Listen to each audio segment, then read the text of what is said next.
So welcome. I'm Marie Harvey, and I'm the Associate Dean for Research in the College of Public Health and Human Sciences. And I'm delighted to see you all here at the seminar today, sponsored by the college. And I'm wanting to let you know that we're doing this in person. So we have many people here, and we have quite a few people coming in via the webinar. So it's a hybrid. So we'll accommodate that. So delighted though that there's so many people here as well in person. So what I would like to do is to introduce David Kerr, and David is a professor in the School of Psychological Sciences in the College of Liberal Arts. And he has very graciously agreed to introduce our speaker today and to moderate this session. And I wanted to also acknowledge that this particular seminar is being co-hosted and sponsored by our biostatistics program, which I understand now the link that David just shared with me. So let me now turn this over and we can get to know more about our speaker and our topic. So again, thanks for being here and take it away. Okay, good afternoon. I'm David. I'm looking forward to hearing your questions and comments and those from the folks at home. And the folks at home probably, or who are on Zoom, have probably noticed that their microphones are muted. If you want to ask a question, please use the Q&A feature, and then we will be moderating and hearing your questions and answering. So looking forward to those. So now I'd like to introduce to you Dr. Hannah Lawrence. So she's an assistant professor in the School of Psychological Science here at Oregon State. She directs the Translational Imagery, Depression, and Suicide Lab, or TIDES. My research assistants are really jealous that I don't come up with good acronyms for my lab. So TIDES, I love that. It focuses on mental imagery, how it may increase risk for adolescent depression and suicide, and how mental imagery can be used in treatments to reduce this risk. So as a suicide prevention researcher myself, I have great respect for the challenges of doing this type of research, and I'm really glad that there's scholars like Dr. Lawrence who are doing this rigorous work. Dr. Lawrence has a PhD in clinical psychology from the University of Maine. She completed her residency and postdoctoral training at Brown and Harvard Medical School, specific to working with children and adolescents in high acuity settings. So I'm looking forward to learning more about her research and talking with you all about the public health impacts of this line of work. So welcome. Yes. All right. Already though, maybe that was for you. Give me one moment here and we'll get this sorted so we can get going. All right. If anyone comments that they can't hear me from home, let me know and I'll tweak things. So I'm always excited to get to share a bit more about my research, the research my trainees are doing, but was especially excited to get an invite to talk with public health folks, because a lot of the conversations we're having in our lab right now are about how to get some of these assessments and treatments into the hands of people who really need them, sort of thinking more broadly in a public health way. So selfishly, I'm excited to get to learn from you all and hear what you all think about ways that we can expand the impacts of our research. So as Dr. Kerr mentioned, my program of research is really focused on assessing and ultimately preventing depression and suicide among teens. And we have a particular interest in the mental imagery, the role mental imagery may be playing both in etiology and treatment for these mental health concerns. So in January 2020, Twitter erupted in debate when Kyle Plant Emoji posted this viral article. And Kyle was a verbal thinker. So all his life, he had these verbal mental sentences running through his head, sort of like an internal monologue. And one day, Kyle ran across a classmate who didn't have these verbal thoughts, and instead thought in the form of mental images. And both of them were completely shocked. Neither had any idea that some individuals think in the form of verbal thoughts, others think in the form of mental imagery, and still others of us have both mental images and verbal thoughts.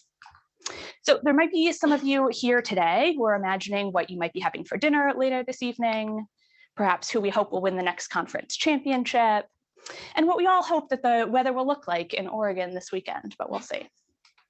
So it makes sense then that many individuals also experience mental images when they're feeling sad, down, or distressed. And we do have some evidence for mental images such as flashbacks associated with PTSD. images of feared stimuli relevant to specific phobias, and images of cravings relevant to things like substance use disorders. But when we're working with therapy clients in clinical settings, most often we're asking them about their experience of verbal thought. So for example, asking what thought is running through their mind. And pretty much all of our cognitive interventions that are used clinically right now focus on helping people adjust their verbal thinking patterns. So for example, here, asking what tells you that thought is true and perhaps coming to a more effective or adaptive way of verbal thinking. So instead, my program of research really aims to get at how we're going to assess effectively those mental images that are related to risk for mental health concerns. And then also thinking about ways that we can use mental imagery in treatments to be more effective in preventing and treating both depression and suicide. But before we jump into that, I want to take a quick moment to talk about why I focus on adolescents specifically. And really the main reason is that we see risk for really most mental health concerns increase during the adolescent years, but that this increase is really quite dramatic for things like depression and suicide. So from childhood to adolescence, we see a fourfold increase in risk for depression, and actually teens are at 20 times the risk for things like suicide relevant to children. And in fact, suicide is now the second leading cause of death among adolescents. At the same time that we see these risks for depression and suicide increase, we also see that mental imagery abilities peak. So this suggests that we might be seeing that mental imagery is an especially strong risk factor for risk for depression and suicide in teens, but that also it might be especially helpful for teens to learn more effective or helpful mental imagery techniques in treatment in a way to reduce this distress. All right, so what might tell us that mental imagery could be more impactful than verbal thoughts? And to answer this question, we go back to our basic science colleagues who found that mental imagery serves as this emotional amplifier. So positive mental imagery results in greater positive affect than positive verbal thoughts, and negative mental imagery results in greater negative affect than negative verbal thoughts. We also have a little bit of evidence that there's a difference in how individuals respond physiologically to mental imagery versus verbal thoughts. So we have some evidence that mental imagery increases heart rate more than verbal thoughts, which is sort of a non-specific physiological marker. And then we also have some evidence that it increases something called skin conductance response. And that's a marker of sympathetic response, or that fight or flight response. We seem to see a stronger response to mental imagery than to verbal thoughts. And finally, we know that mental imagery is more vivid and more realistic. And just intuitively, we think of it as closer to real perception, how we really experience different events. So taken together, we would think, okay, if mental imagery has a stronger affective response, physiological response, and a cognitive response, then perhaps that's what puts mental imagery, or more maladaptive mental images, as a stronger risk factor for things like depression and suicide relative to verbal thought, but also what gives us some hope that it could be used in treatment in a way that's more effective than those verbal strategies we typically use. All right, so what about depression? We've talked about mental imagery a bit more broadly. We've looked at some basic science evidence. What about mental imagery and depression? What do we know thus far? First, we know that depression is associated with difficulties generating positive mental imagery. So that could be mentally imagining positive things that happened in the past or things that might happen in the future. We know that individuals who are depressed have difficulties doing this. We also know that many individuals who experience depression experience these imagery-based intrusive memories. So these are similar to what we might think of in PTSD, but perhaps not specific to a trauma. So these are images that come into our mind, we have a hard time letting go of or getting rid of, about negative past experiences. And finally, we know that individuals who are depressed often engage in something called imagery-based rumination.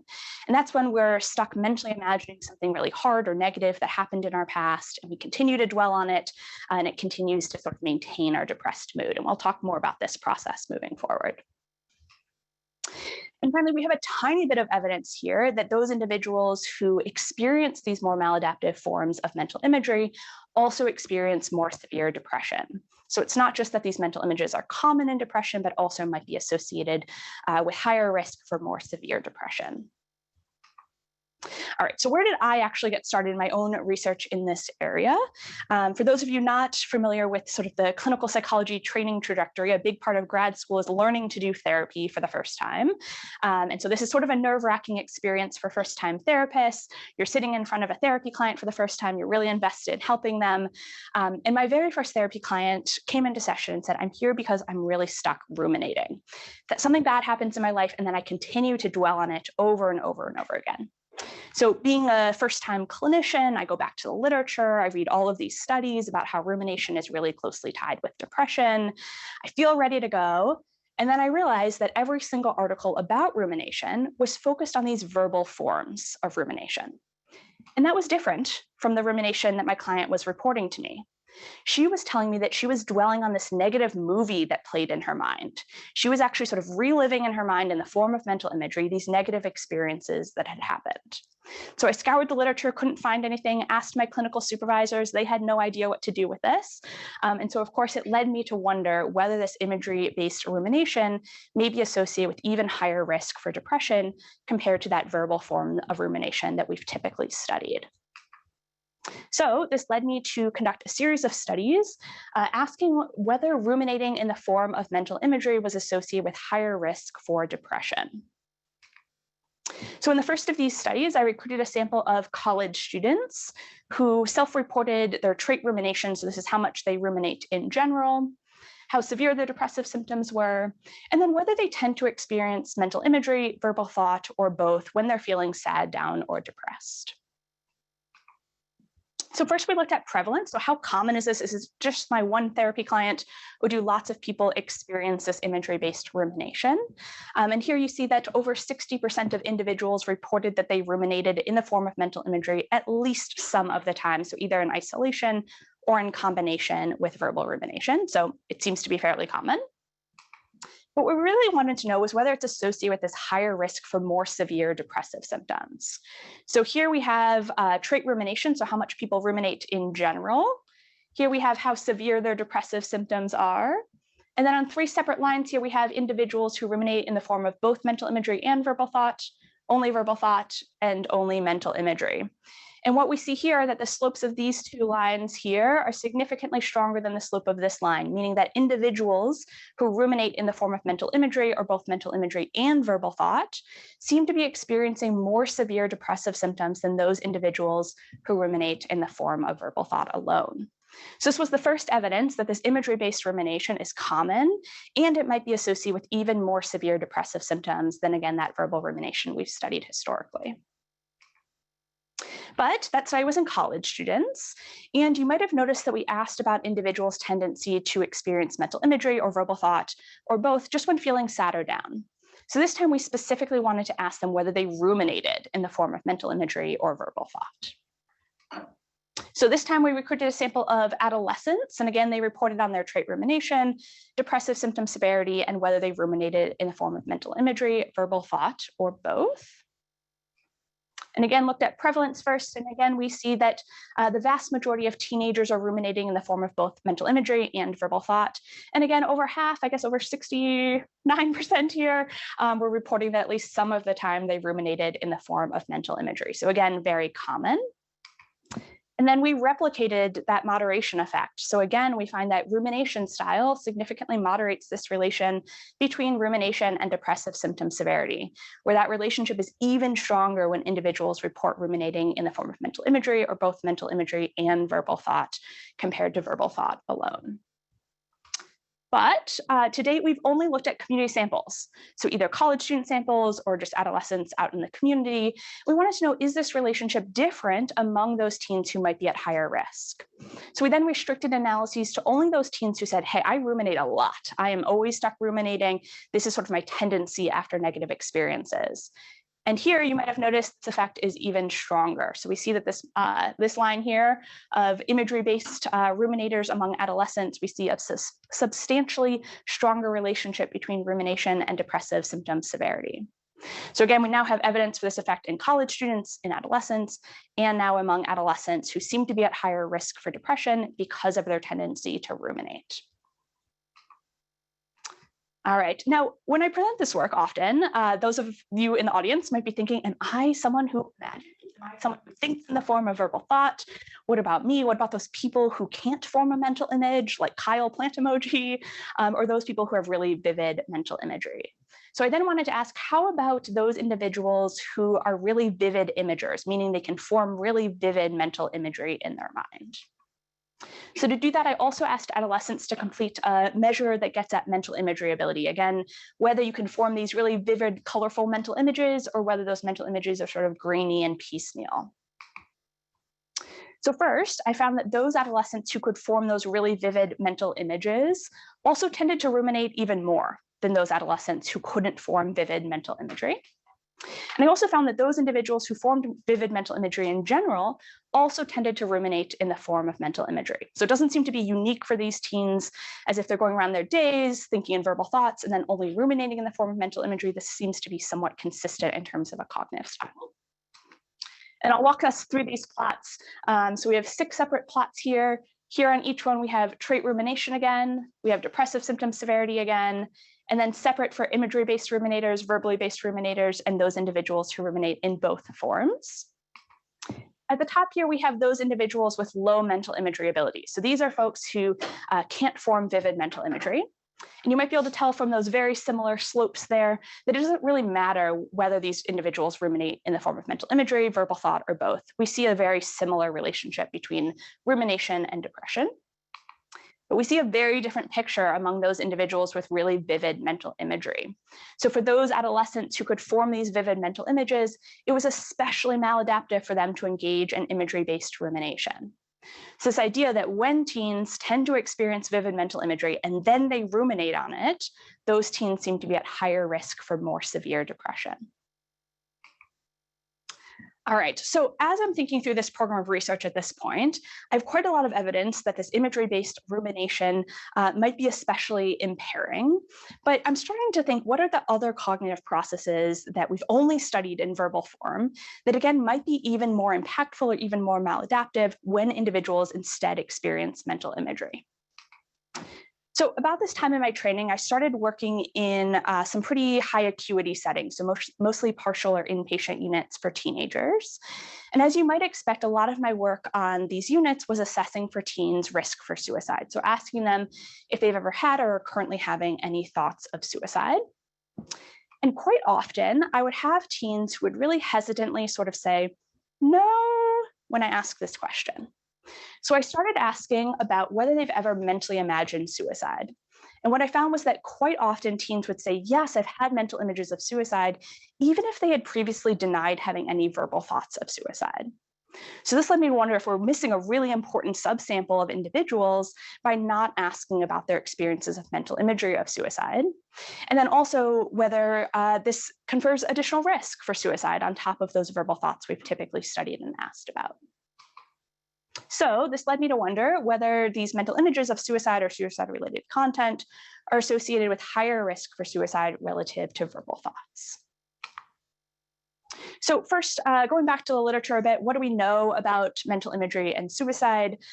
Thus far, we know very, very little. There have been very few studies that have examined this construct, but the few that have find it to be really common and impairing. So in one study, 77% of adults reported that their suicidal cognitions took the form of mental imagery. And even more striking, in one sample of adults who had experienced a suicide attempt, 100% of them reported that they had previously mentally imagined suicide. We also have a little bit of data that individuals report being more preoccupied with suicidal mental imagery than with verbal thoughts, which again could confer additional risk for suicidal behavior. But no one had actually looked at that link between experiencing mental images of suicide and actual risk for suicidal behavior.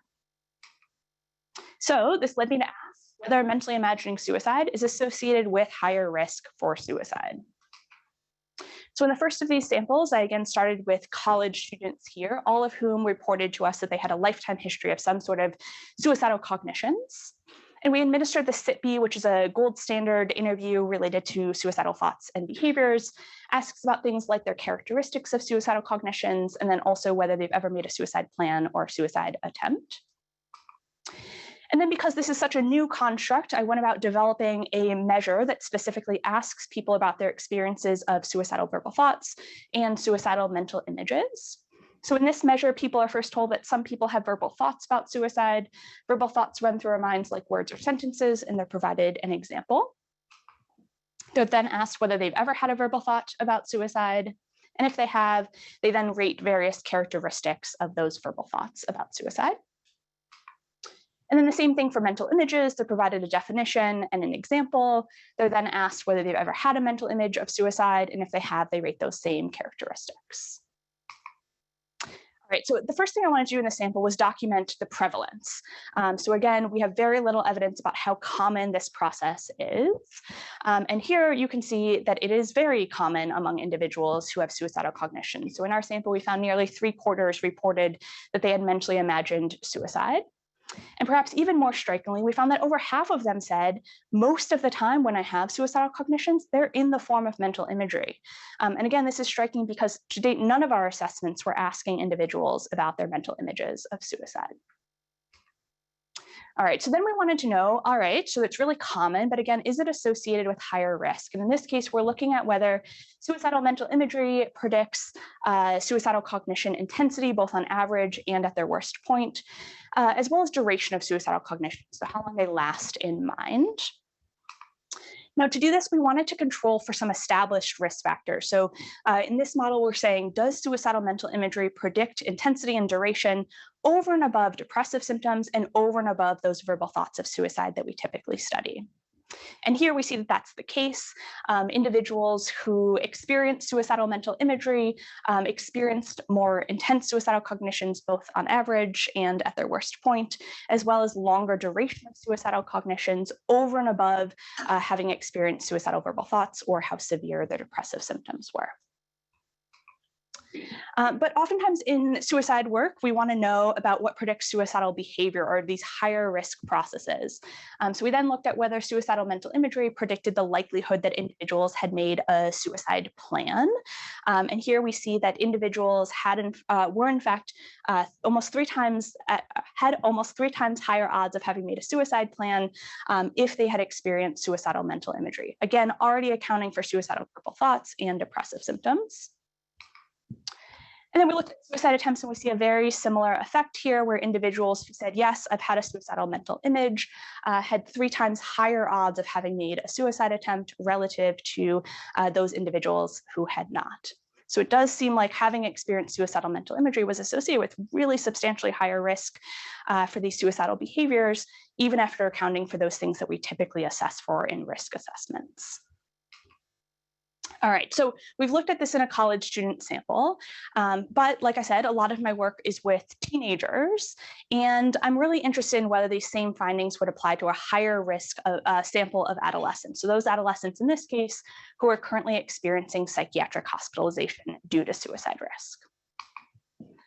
So like I said, we collected a sample of adolescents who were currently hospitalized due to psychiatric risk, in this case, due to suicide risk.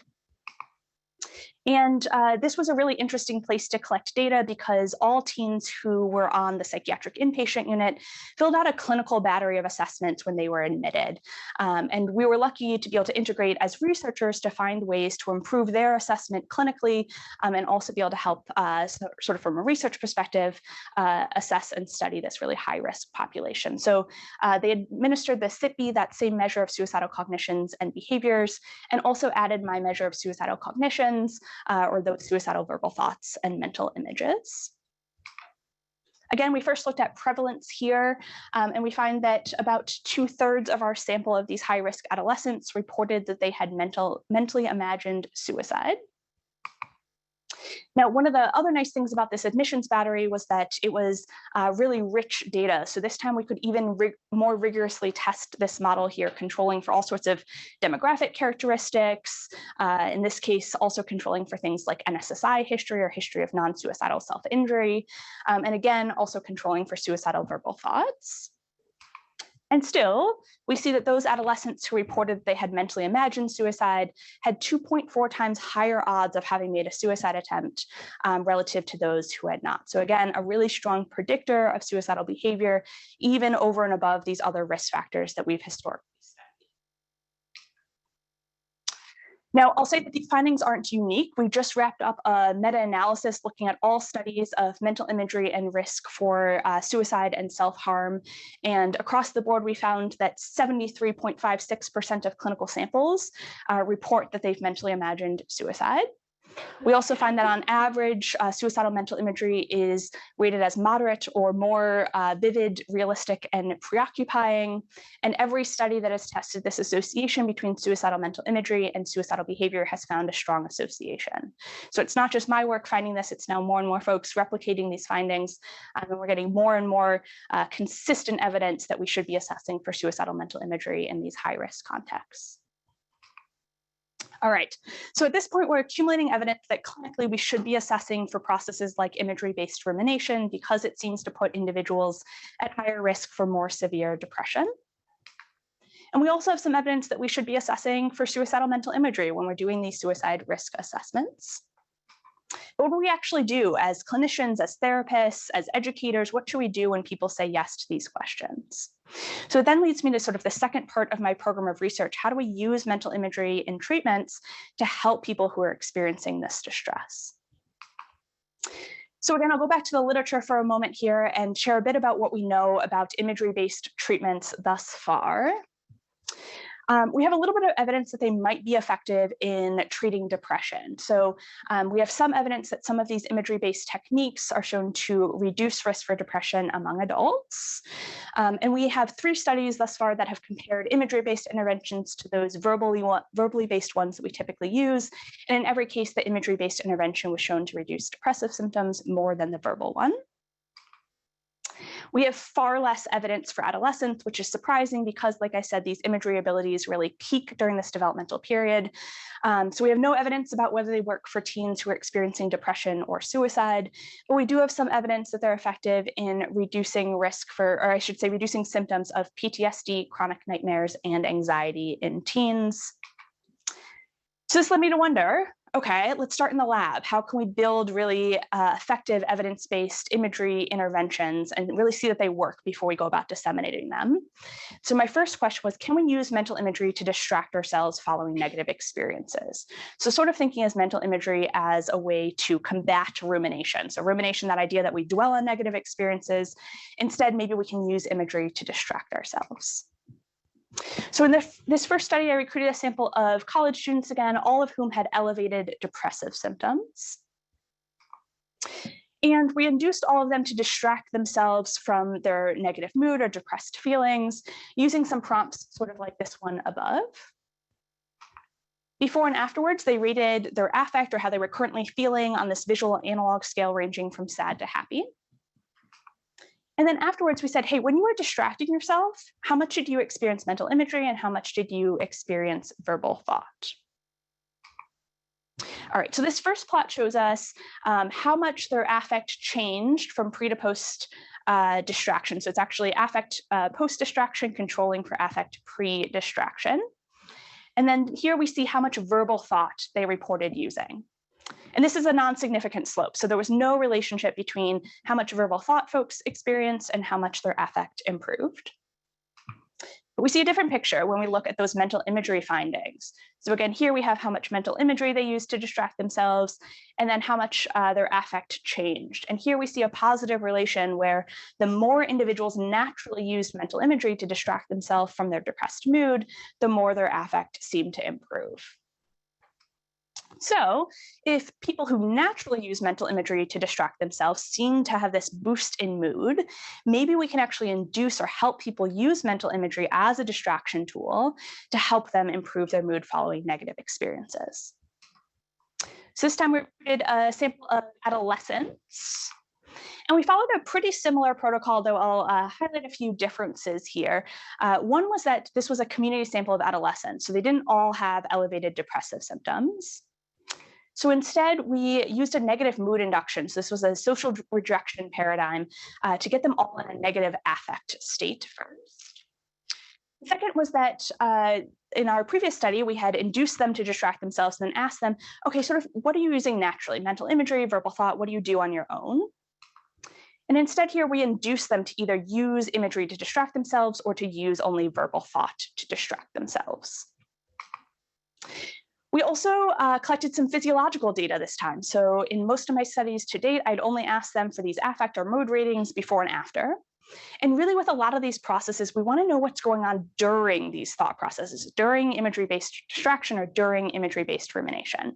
And the really nice thing about collecting physiological assessment is that you can get their physiological response while they're doing these different strategies. So we collected EKG here, which gets us high frequency heart rate variability.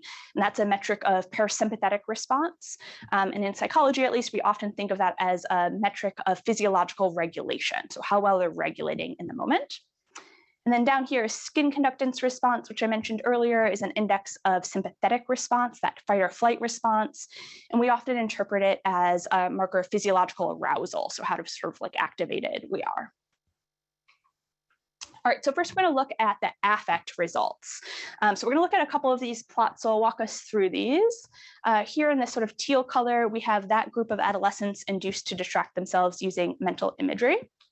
Here in this yellow or neon green, depending on the person, we have individuals induced to distract themselves using verbal thought. Here, 0 represents no change following that negative mood induction. Positive change means that affect got better, and negative change means that affect continued to get worse. So what we see here is a significant difference between conditions where those adolescents who were induced to use mental imagery to distract themselves experienced significantly more affective improvement compared to those adolescents who used verbal thought. We then look at high frequency heart rate variability, again, that mark of physiological regulation. Again, here, positive values mean improvement and negative values mean that high frequency heart rate variability continued to get worse. And again, we see a significant difference between conditions here. So those adolescents in the mental imagery-based condition experience significantly more improvement than those induced to distract themselves using verbal thoughts. And finally, we looked at skin conductance. Again, that's that measure of physiological arousal. We actually want to see the flipped effect here. So lower scores are lower arousal. So that's a good thing. That means there was improvement. And we see the same pattern here, but it wasn't statistically significant. So we're starting to get some evidence that when individuals naturally use mental imagery to distract themselves, that seems to be more helpful. And we can actually teach people or induce people to use imagery to distract themselves. And that also seems to help a whole lot of folks regulate in the moment, both their affect and their physiology. Now, you might be thinking, okay, so you've started to look at sort of these alternatives for rumination among depressed teens, but what about the interventions for suicide? What might we be able to do there? So this is a study I'm really excited about. We just finished the pilot stage of this. So this is the first time I'm presenting some of these results, but I'm excited to think through them and would be curious about additional ways we can improve this study and intervention. But this sample of adolescents, again, is currently experiencing psychiatric hospitalization. So they completed this study while on a psychiatric inpatient unit. And we figured distraction probably isn't enough for most people, but certainly for these really high-risk teens. So instead of just inducing themselves to distract themselves, we thought, okay, let's see if we can actually help teens at really high risk for suicide, instead mentally imagine positive future events. So to give you an example, one event that they imagine are that you'll imagine keeping or making and keeping good and lasting friendships. They walk through or mentally imagine a series of these prompts across time. Before and after each of the prompts, they rate their affect on that same scale, ranging from sad to happy. And then afterwards, they rate various characteristics of their mental imagery. So things like how vivid were your mental images? Did you see the mental images from your own eyes or sort of watching yourself from a distance? And did you feel like you were really experiencing the event as you imagined it? Now, here on separate plots, we see each individual participant. So this is participant 1, 2, 3, 4, 5. Here we see their positive affect ratings on each plot. So 0 to 100, 0 is like no positive affect, 100 is the most positive affect you could experience. And then here on the x-axis, we see sort of across time, so across each of those prompts that they're mentally imagining. And I show this slide here because you can see all the variability in how teens are responding to this sort of intervention. So we have teen number 1, for example, who started off experiencing pretty much no positive affect and saw no benefit from this sort of intervention. We see participant 3 here, who started off feeling pretty good, having a lot of positive affect, and stayed feeling pretty positive across the intervention. We also have teens, perhaps like teen number 9, where positive affect actually decreased. And also people like teen number 15, where positive affect increased. And I say this because I think it's going to be important to consider who these sorts of interventions work best for, and also how we can boost intervention effects. So as a second step, we then asked, okay, what is leading to these differences in slope? So what helps people experience this increase in positive affect? And we found that those adolescents who had greater increases in positive affect were the ones who had more vivid mental images. They were saying that when I mentally imagine these various positive future events, my imagery is really vivid and realistic. They also were the ones who tend to experience their mental images as if from their own eyes, versus sort of seeing yourself from a distance experiencing these events. And finally, those teens who had those boosts in positive affect were also the ones who said, it felt like I was really experiencing the event as I mentally imagined it. So this gives us some clues on ways that we might be able to boost this intervention for folks by not just inducing mental imagery, but also helping them actually see those mental images from their own eyes, to do so vividly, or perhaps to be thinking about which teens this is best suited for. Maybe this is a better intervention for those teens who have really vivid mental imagery, and maybe not for those teens who don't. All right, so I'm in a public health audience, and so I wanted to touch on a little bit the things that we're doing now to get these assessments and interventions into the hands of people who actually need them, in the hopes that you all can also provide us with some good advice on ways we can do better about this.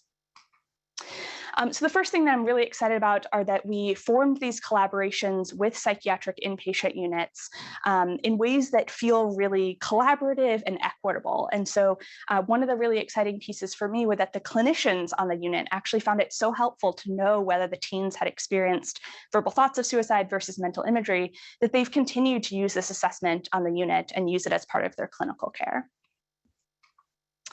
We're also starting to understand as a field, and certainly in my lab, that it's not enough to have folks come in one time and tell us about their cognitions. And so instead, we've collaborated with folks across various universities and medical centers to assess mental images and verbal thoughts of suicide in teens' real lives. So we're using ecological momentary assessment here and asking teens multiple times a day, hey, are you thinking about suicide right now? And if yes, were there mental images or verbal thoughts? And the idea there is to get a better picture of how common this is in daily lives, and then also be able to target interventions to the moments that teens need it. So they don't have to wait for their next therapy session or to get into a therapist 6 months from now.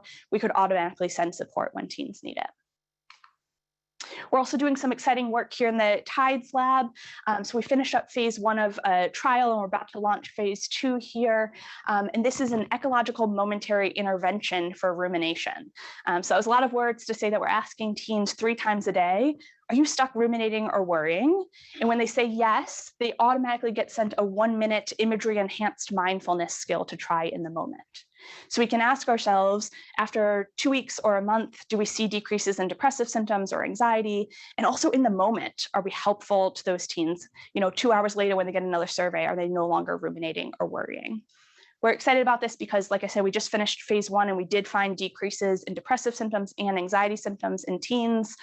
They also provided us with some excellent advice on ways to improve our intervention. They told us our graphics were pretty horrible, so we've improved them, which is great. And so now we're about to launch phase 2 of this trial, comparing it to a control condition, and again, making some of those tweaks in our intervention based on teen feedback.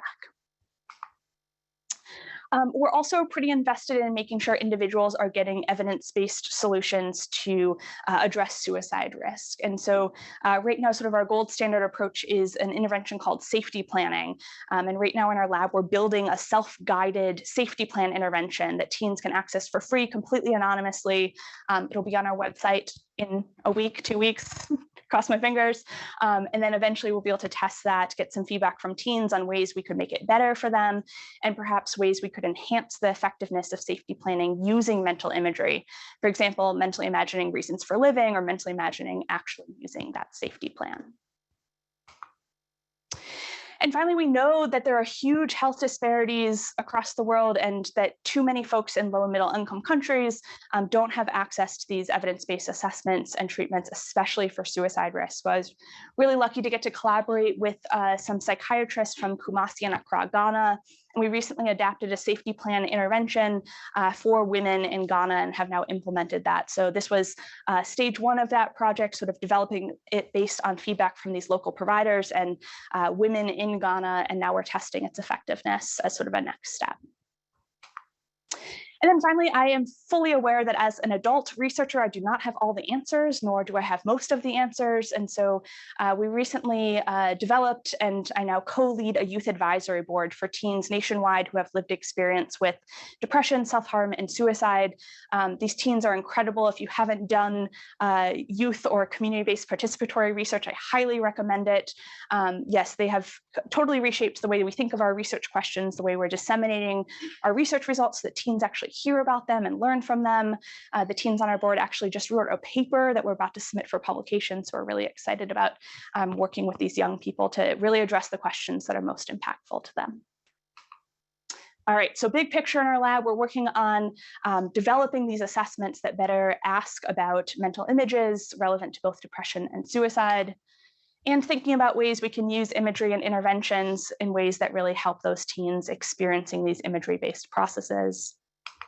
And we know that too few of those individuals in need of mental health care, about 50%, in fact, of individuals who need mental health care never access it.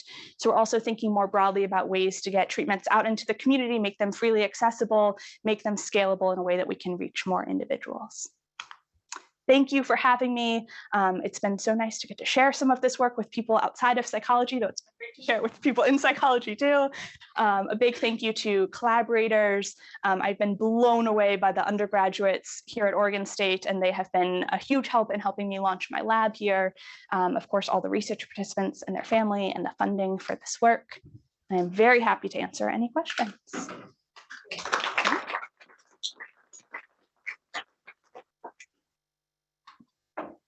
Well, thanks very much. That was very interesting. Lots to think about. And so, yeah, let's maybe start with this group here with some questions, and then we can also turn to the Zoom audience. Okay, I have a couple of questions. Great. First, have you looked at, or has anybody looked at the difference between verbal and visual imagery in an fMRI or EEG? It's a great question. What parts of the brain are in charge? Yes, yes. So I did my postdoctoral work over at McLean Hospital and did a little bit of fMRI work, though we haven't actually looked at any of the scans based on that yet. We think it's the visual cortex, so we can get somewhat of a metric of mental imagery ability, and that seems to map onto people's self-report of mental imagery. There's also some really interesting eye tracking work going on right now that I haven't done personally, but I've seen others do to use eye tracking as a more objective measure of mental imagery. To be frank, I'm always a little bit caught up because I'm a researcher who loves objective measurement and not just relying on self-report. And also those methods are really expensive. And so part of me is also like, let's trust people's self-report and what they're experiencing and what their perceptions of their experiences are. So finding some balance there between those more objective methods and also, yeah, trusting people's self-report, because that's what we most often have in clinical contexts. EEGs could be a lot cheaper. That's true, and I have great colleagues who do EEG, so I might have to ask Daniel Bradford and some other folks in psychology for some help with that. Second question, you're talking about trying to teach people imagery for improving their thoughts and such. Have you thought about using virtual reality? It's a great question. I have, and I actually have used some virtual reality clinically. So we do virtual reality exposures, for example, for anxiety. So it's interesting because we see the same brain areas activate whether we're mentally imagining something or viewing an image, but there hasn't been quite that translational piece in some of this work. So we don't know yet, for example, whether mentally imagining something provides the same distraction as visually viewing it. So one question I might have from a clinical context is maybe I'm viewing distracting imagery, but I'm still replaying those really negative mental images in my mind at the same time. Versus if I have to mentally imagine something, it's really hard to imagine two things at once. So it'd be a good empirical question whether it's as distracting, let's say, to view something as to form a mental image myself. It's a good question. Hello. Thank you for coming to our college. Yes, thank you for having me. I was curious because you were talking about trying to amplify the message, and I know you're working with suicidal people, so I have no experience in that. But one of the things I keep hearing, especially with adolescents, is the concern over climate change and things like that. So that just made me think, when you're thinking about your therapy, I assume when you're talking with people, I mean, I know nothing about your world, so thanks for sharing.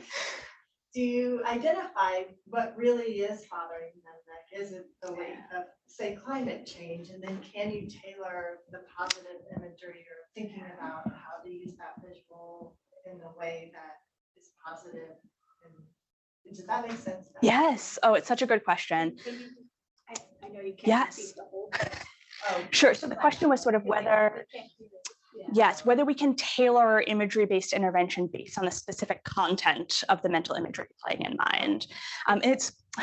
It's sort of one of those tough things being both a researcher and a clinician, because as a researcher, we want a really consistent intervention that we're testing so we can look at effects and differences between groups.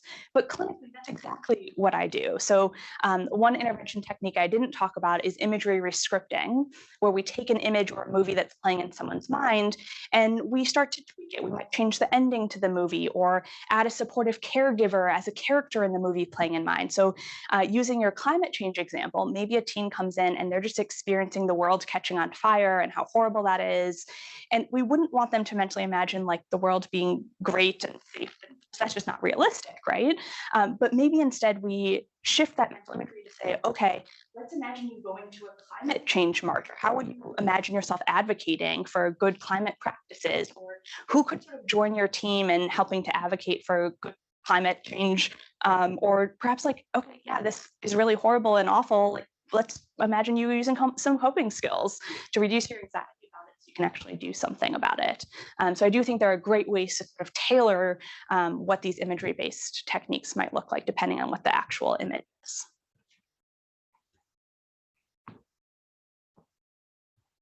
Do you know if there's been like significant studies done between mental imagery and verbal thought for neurodivergent individuals? It's a great question. Yes, whether there's any studies looking at mental imagery and verbal thought among neurodivergent individuals, it's a great question. I don't think so in terms of psychopathology, but I'm not sure about like the basic science research on that. It's tough because the idea of sort of learning styles has been debunked, and so we don't. I don't think I know whether there's research studies in other contexts that are looking at perhaps whether there's more vivid mental imagery among neurodivergent folks and whether that could put them at higher or lower risk for various mental health concerns, but it's a great idea. Yeah. I'll go here. Oh, okay. Oh, go ahead. It's me. Hi. Hi. Our extension service at Oregon State University serves 87,000 youth a year across like 5 or 6 or 7 programs. Wow. We're increasingly concerned about what we see, and we have a huge number of folks who are trained in mental health first aid and QPR, which, as you know, teaches you to say, are you thinking of killing yourself? Mm-hmm. And today you've told me, or maybe help me, am I picking up what you're putting down, that that's missing some folks? I'm not saying, are you imagining killing yourself? And I wonder if you can either soothe my thoughts or help me know how we help our faculty who serve youth. And you know, we come from all different disciplines, not this one, like how we can do better or what could change. Well, I'm so glad to hear that they're all trained in QPR and like Not are all. okay, a lot, some. Yes, thank you for the reminder. So the question of like where our extension school is serving a lot of youth, and they're trained to do question, persuade, refer as a way to assess suicide risk and then refer out, and whether we're missing some youth by not asking about mental images of suicide. I think the answer is probably yes, but that's probably true for every suicide risk assessment right now. Which is like a little bit of a sad response to that. We're always balancing more comprehensive assessment with what people are willing and able to do in the setting that they're in. And so I like QPR, for example, because it tends to be fast and it's easy to remember and people are willing to do it. And so I will take that any day over people being hesitant to ask young people about their risk for suicide.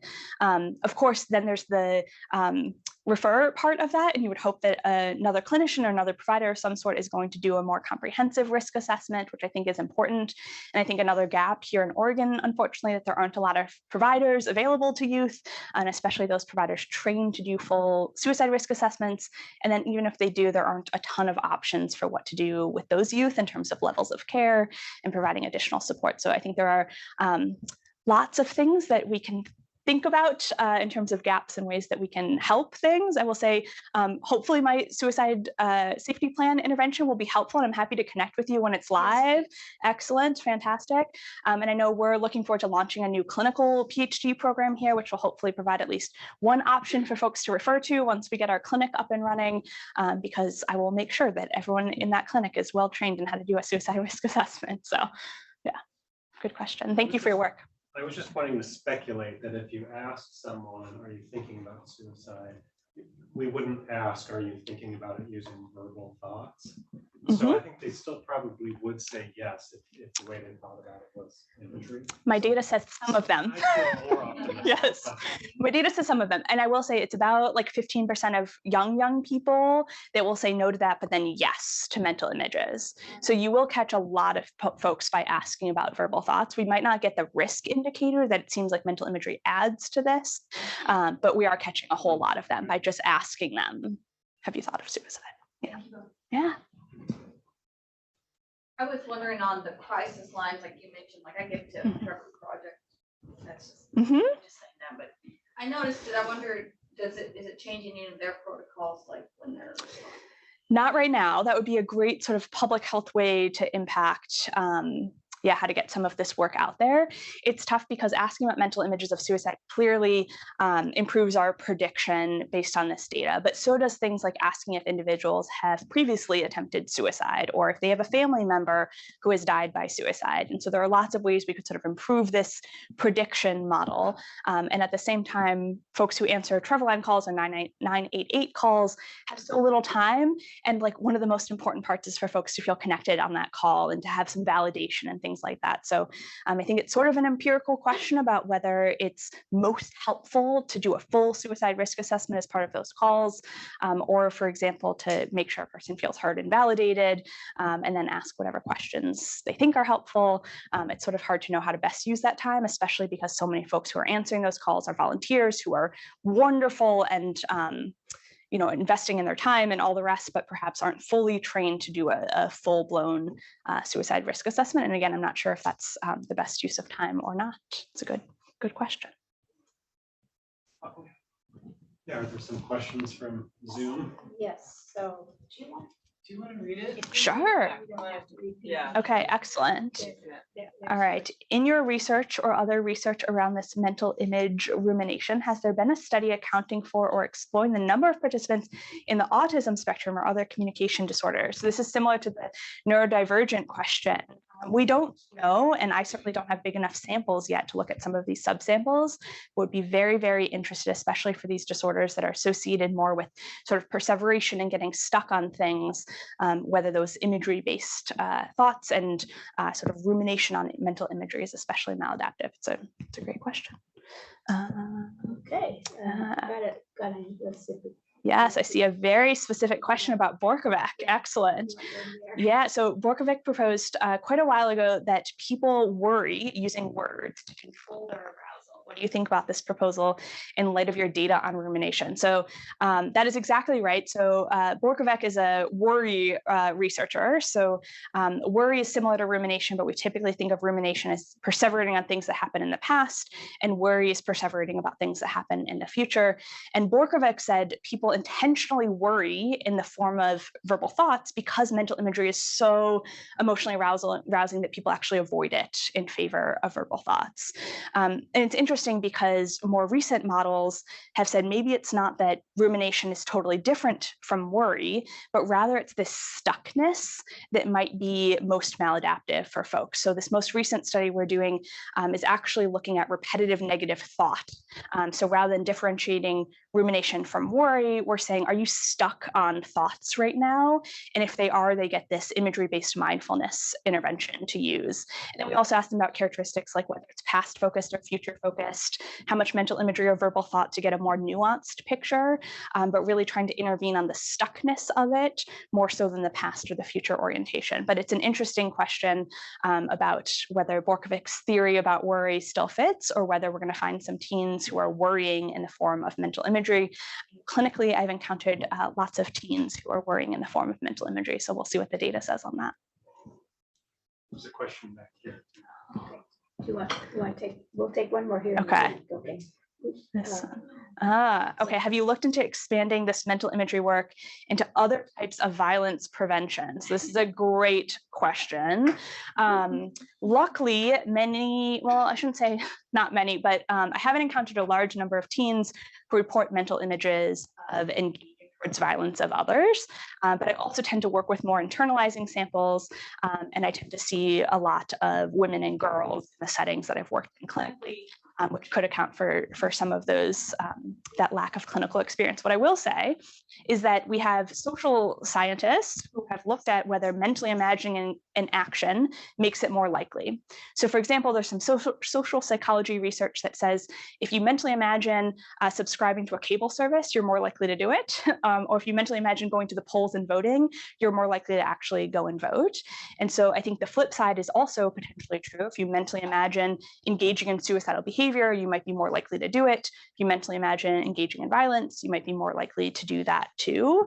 I think there's still a question about whether then using mental imagery to intervene is more effective for all people, or really specifically for those individuals experiencing mental images of violence or of suicide, or ruminating in the form of mental imagery. So I don't know personally, but I think it's a really interesting question. I wouldn't expect mental images of violence to necessarily serve a different function, let's say, than mental images of suicide. I just had a question more along the lines of, I feel like the research is really focusing on more of targeting how are we going to change our methods and how are we going to change our questions on how to help the adolescents. But do you think that talking about it, educating kids in school that there is a difference between mental and verbal imaging here, like normalize it in a sense? Because like I didn't know that there was a, like, I'm like, I think mental thoughts too. And I'm like, oh, I didn't know that it made a difference whether I'm imagining something or if I'm speaking something in my head. And so if you're like a teenager in school and you know that difference, it's more normalized that like, oh, like I'm fine, like this happens to everyone too. It's not like just me and it alone. So, and I feel like that might also help target lower risk or high risk individuals and low income populations, because you to talk about like expanding this to other places, and those are areas that typically don't get mental health services or have less access to those things. So just bringing that into schools and what's your thoughts? Yes. Well, I love that you brought in sort of the prevention piece of this. So much of my work has been on the far other end of the spectrum of working with these really high-risk youth. And I think you're exactly right. If we can get some of this information to young people before they experience distress or before they experience these distressing mental images, maybe that's a really helpful way to prevent some of this from ever occurring. I think it's a great idea. I think I'm a little bit hesitant as an adult researcher to go into spaces and just be like, here's the state of how teens' brains work. And so we're excited. We're going to hopefully be hiring some teenage research assistants from high schools in the area, and so to be able to work collaboratively with adolescents, so that then they can go back to their schools and share the information that they gained or that they learned or that they designed in terms of research studies. I think is a nice way to communicate some of those messages without having to sort of go in as adults and sort of speak to teenagers instead of sort of collaboratively work together to spread those messages. It's also sort of an interesting phenomenon because most of us don't think how other people think, right? We only have the experiences of being inside our own brains. And so I think another question is sort of what those messages would be. Like, I don't think being someone who is more imagery-based or verbally based is better or worse. I think there are sort of strengths to both of those approaches. And so it'd be interesting to hear from teens, let's say, what they think the strength is for them about having more images or having more verbal thoughts. Because I think both can be advantageous depending on context and the level of risk and things like that. It's a great question. Yes. Excellent. This person is asking about you you're mentioned developing a clinical psychology PhD program. Can you share a little more about the timeline? Yes, maybe we can both share more about the timeline. My understanding is that we're going to recruit our first group of clinical students maybe in the next year or so, and then launch it in the next 2-ish years. Yeah, that's the hope. Yes. Well, thank you all. Hopefully there's some room for collaborations and further discussions, and this was really fun. Yeah.